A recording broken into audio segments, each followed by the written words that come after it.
প্রিয় দর্শক, আমি ডাক্তার সাদিকুল ইসলাম তালুকদার। সহজ স্বাস্থ্য কথা সিরিজের আজকের পর্ব হলো আমার যে একই টিউমার বিভিন্ন ল্যাবরেটরিতে পরীক্ষা করা।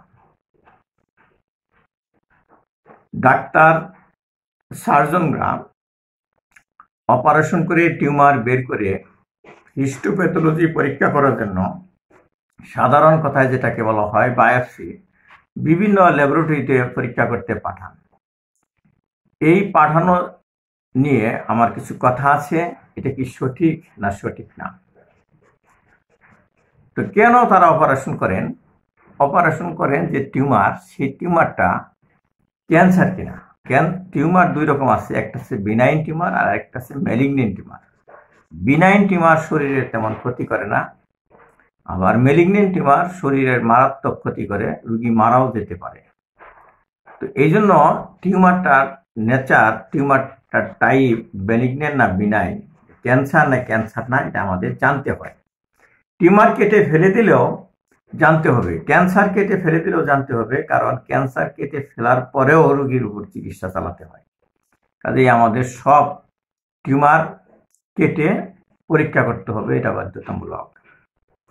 কেউ যেন এই টিউমার কেটে ফেলে না দেয়। অনেক আছে কেটে বালতিতে ফেলে দিল, তো এরকম করা ঠিক না।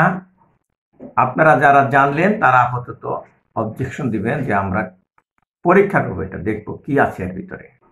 ফেলে দেওয়ার পরে কিন্তু আর জানা সম্ভব না, কেটে তো ফেলেই দিচ্ছেন। পরে দেখা গেল যে 1-2 মাস পরে আপনার সন্দেহ হলো যে ক্যান্সার হলো কিনা, তো জানতে পারবেন, তখন কি আবার সেই টিউমারটা তুলে আনতে পারবেন কোথাও থেকে, পাবেন না। এখন কথা হইল যে এই পরীক্ষা করার জন্য কেন কয়েকটা ল্যাবরেটরি দেওয়া হয়। কয়েকটা ল্যাবরেটরি দেওয়া হয় এই কারণে যে ডাক্তার বা রোগীর লোক বা রোগী একটা ল্যাবরেটরিতে কোনো একজন হিস্টোপ্যাথোলজিস্ট উপরে নির্ভরশীল হতে পারেন না। তাদের ধারণা হঠাৎ যদি উনি ভুল করে থাকেন ডায়াগনোসিসে, এই জন্য দেওয়া হয়। এরা ভালো যাচাই করতে পারেন, কিন্তু কেন বিভিন্ন লেভেল দেওয়া যাবে না সেটার একটা উদাহরণ দিয়ে বলছি। ধরেন একজনে একটা টিউমার হাতে দিল পরীক্ষা করার জন্য, বায়োপসি করার জন্য, নির্দিষ্ট একটা ল্যাবরেটরি থেকে ডাক্তার যেটাকে ভালো কনফিডেন্ট মনে করেন সেখানে। কিন্তু মাঝপথে এসে আরেকজন একটা বুদ্ধি দিল যে এক জায়গায় পরীক্ষা করা ঠিক না, কয়েক জায়গায় পরীক্ষা করে দেওয়া। যদি ভুল হয়ে থাকেন 4 জায়গায় 4টা অংশ ভাগ করে তারা দিয়ে দিল। এটা কিন্তু সার্জন জানলোই না যে এই ভাগ করা হয়েছে, রোগীর নিজের লোকের ইচ্ছা মতে দেওয়া হইল। কিন্তু এরপরে কি হইল ঘটনাটা, যে 4 জায়গাতে 4 রকম রিপোর্ট আসলো। কেন আসলো দেখো, শুনেন। একজনে দেখলো লাইপোমা, আরেকজনে দেখলো অ্যাডেনোমা, আরেকজনে দেখলো অ্যাডেনোকার্সিনোমা, আরেকজনে দেখলো ধরেন আনরিমার্কেবল কার্টিলেজ। এইরকম 4 জায়গা থেকে 4টা রিপোর্ট আসলে পরে তারা তো বিভ্রান্তিতে পড়ে গেল।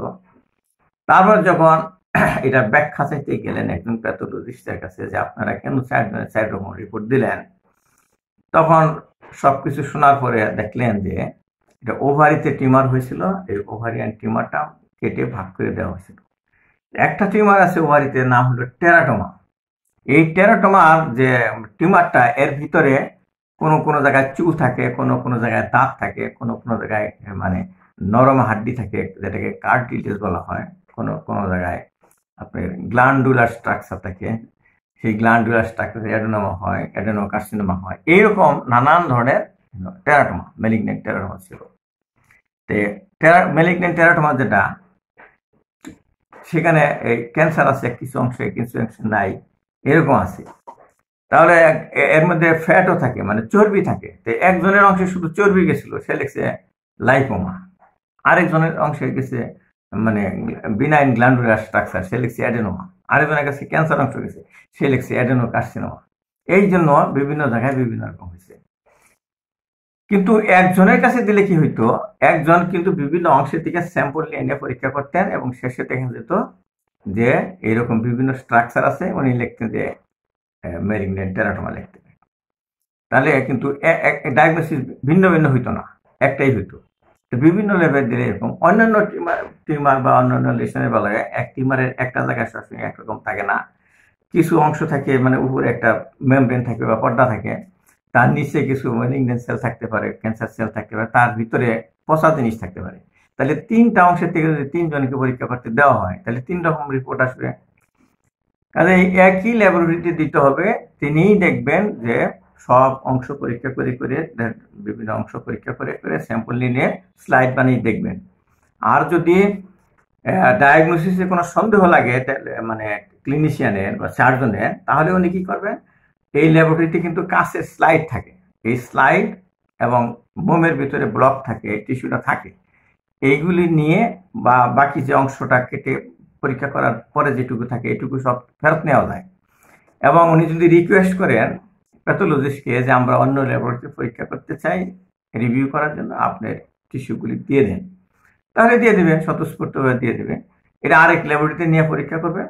যদি গরমিল হয় সেটা কেন হলো, তাহলে তখন তারা আলোচনা করে বলবেন। আর কেউ যদি কোনো ইচ্ছা করে কেউ ভুল করে না, কারো দক্ষতা কম থাকার জন্য ভুল হইতে পারে, কারণ এটা হলো কোনো মিটার দিয়ে পরীক্ষা করা হয় না, এটা চোখ দিয়ে ব্রেন দিয়ে পরীক্ষা করা হয়। তাহলে এক এক প্যাথোলজিস্টের ব্রেনের ক্ষমতা এক এক রকম থাকে, কেউ কেউ কিছু কিছু ভুল করতেই পারে, মানুষের যেমন ভুল হয় প্যাথোলজিস্টের ভুল হইতে পারে, সেটা কিন্তু সচরাচর হয় না, হঠাৎ হাজারে একটা ভুল হইতেও পারে। তো ভুল যাতে হইলেও তো চারজন তো আছে, ওনাদের তো একটা থাকে, অ্যাসেসমেন্ট থাকে, তখন রিভিউ করা হয়, এটাকে বলা হয় রিভিউ। এবং রিভিউ করার জন্য একটা ভদ্রতা আছে, এটা রিকোয়েস্ট করা হয় প্যাথোলজিস্টের কাছে স্লাইডসে। আপনারা সাধারণত নিজের ইচ্ছায় একই টিউমার কয়েক জায়গায় পরীক্ষা করবেন না, একই জায়গায় পরীক্ষা করবেন। যদি সন্দেহ হয়, সার্জনের বা ক্লিনিশিয়ানের সন্দেহ হয়, তখন তারা রিভিউ করার জন্য স্লাইডসে চাইতে পারে না। তো আমার এই ভিডিও যারা শুনলেন বা দেখলেন তাদের সবাইকে ধন্যবাদ।